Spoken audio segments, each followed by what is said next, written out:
Thank you, Deputy Speaker, and I'm very pleased to have the opportunity to speak on this MPI today as submitted by the member for Sandringham. The member for Sandringham did ask for input, as he does, he's a very collegiate colleague, on this MPI today, and to be honest, it was hard to stop at just 8 points. The 8 points on this MPI today around the cost of living are just the tip of the iceberg when it comes to the pressure that Victorians are under. Cost of living is no doubt the number one issue raised with me in my electorate. Whether it's energy prices skyrocketing, the cost of sending your kids to school, or just going to the supermarket to buy basic groceries, it is getting harder and harder to make ends meet. And this is at the same time that the Andrews government presides over record debt, net debt that is set to reach over $165 billion by 2025-2026. And the Premier and his government clearly have no plan as to how to pay down this massive debt. And it will be generations of Victorians, generations that come after me, that will be burdened by this massive debt. They'll be burdened by higher taxes. By 25-26, the forecast interest repayments on the debt are $7.4 billion a year. And with every RBA interest rate rise, like yesterday, the 10th in a row, we're seeing hundreds of millions of dollars added to that interest repayment bill. Now, this net debt is a result of, in many ways, $30 billion of major project cost blowouts. That is a huge amount. Imagine what that money could have been spent on. And just one example of this is the North East Link, a project that will have significant ramifications for the electorate of Kew and that my constituents do not feel they have been heard on. It was promised to the people of Victoria at a cost of $5 billion. It is now expected to be one of the most expensive transport projects in the history of this state, at a record $18 billion. How much? $18 billion, the member for Sandringham. That is a $13 billion blowout alone on one single project. Typical. Deputy Speaker, this is just not sustainable. No family would run their household budget in this irresponsible manner, and Victorians expect their government to do better. Now, we've heard over recent days some quotes from the Victorian Chamber of Commerce from the other side, and I thought I would read this one in today. This is from the Chamber's budget submission just released a couple of days ago for the Victorian budget. The Chamber states, the government should also focus on fiscal repair to reduce the state's debt via cost reduction and project control. It's imperative that the forecasted path back to budget surplus is met. Well, us on this side of the House could not agree more with the Chamber of Commerce. And it's important to remind those on the other side of the House that this debt, this mismanagement of the state's finances, this overspend on projects, is spending Victorians' hard-earned dollars. This is taxpayer dollars, and they want to see value for that money. Now, as the Shadow Minister for Home Ownership and Housing Affordability on this side of the House, I wanted to spend some time talking about this problematic area for many Victorians. Housing affordability has long been a topic of conversation around the barbecue, as I'm sure many of us know in this place. Tales of lost auctions, disbelief at listed auction prices and then the final price. And while the current moderation of housing prices in Melbourne and regional Victoria helps those wishful owners put together a deposit, with each interest rate rise, we see the capacity to borrow fall. And this week, as I've said, we've seen the 10th straight interest rate rise, just adding more stress to household budgets and putting home ownership just further out of reach.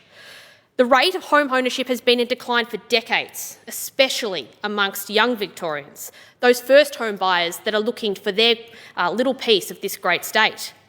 And it's not because, unlike those on the other side like to believe, this cohort no longer wants their own piece of the Australian dream. Just like previous generations, they too want the financial and the social security that home ownership brings. It is because incentives aren't aligned to affordability. Let's start with the obvious. Housing affordability is an issue because house prices are increasing quicker than purchasers' incomes are increasing. Australian housing price to income ratio has increased more than 1/3 since 2015, according to OECD data. And as of June 2022, ANZ reported that the proportion of annual household income required to service a new mortgage increased to 43.1% in Melbourne and 42.8% across the rest of Victoria. This is up from 40.2% in Melbourne and 30% in regional Victoria in March 2020. And it's obvious who benefits from higher house prices: owners, investors, banks and real estate agents. But what is less obvious is one of the biggest winners of all: state governments. State governments are reliant on property taxes, and Victoria is one of the worst offenders. Under the Andrews Labor government, at least 20 separate property-related taxes have been introduced or increased. Shame. Stamp duty and land tax, as I said in my first speech in this place, now make up almost half of all taxation revenue in a given year. And previous data from the Housing Industry Association reveals that Victoria has the highest stamp duty burden in the nation. And of course, I'm sure that many of us are hearing from our local constituents. I know that us on this side of the House are, but land tax is a real hit to many mum and dad investors, and the massive 25% increase in land tax revenue this year will mean rents will have to increase yet again for many Victorians who are already struggling to pay their rents. And the CEO of the Real Estate Institute of Victoria has said that skyrocketing land tax bills are hurting the battlers, with 80% of investor into rental real estate in Australia being people who own one property and earn under $90,000. Well, it is clear that there is an inherent conflict at the heart of housing affordability and home ownership policy, especially when the state's finances are in the red. And not only is this government putting up taxes and making home ownership and housing affordability more and more out of reach, but there is a shock drop in the number of new build approvals, making it even harder for homeowners. And we saw recent data released from the ABS that shows a total of dwelling units approved fell 38.6% for the month, well above the national average, and were down 11.9% for 12 months to January 2023. A fall in dwelling approvals means a decrease in new housing stock coming onto the market, which only places more pressure on prices. These latest figures confirm that the continued fall in housing affordability under the Andrews Labor government makes it harder and harder for Victorians to own their home, and particularly for first home buyers. Acting Speaker, turning back to the cost of living pressures that this MPI is focused on, we've heard from my colleagues on this side of the House that Melbourne is the most expensive city for public education, 17% higher than the national metropolitan average for government schools, with over $13,000 more per child in Melbourne than Sydney in government schools. We've heard that the average cost of household gas bills has increased around $675, a 45% increase in the year ending January 2023. And households in Melbourne's eastern suburbs and Gippsland face the steepest rise in energy bills, with an increase of nearly $1,000. All of this adds up to the fact that Victorians cannot make ends meet, and we are constantly hearing that from our constituents. And I think I'll finish where the member for Sandringham started. NAB's recent financial hardship survey, released earlier this month, showed that 37% of Victorians experienced financial hardship, with 8% of Victorians experiencing the inability to pay rent on time. This is the highest rate in Australia.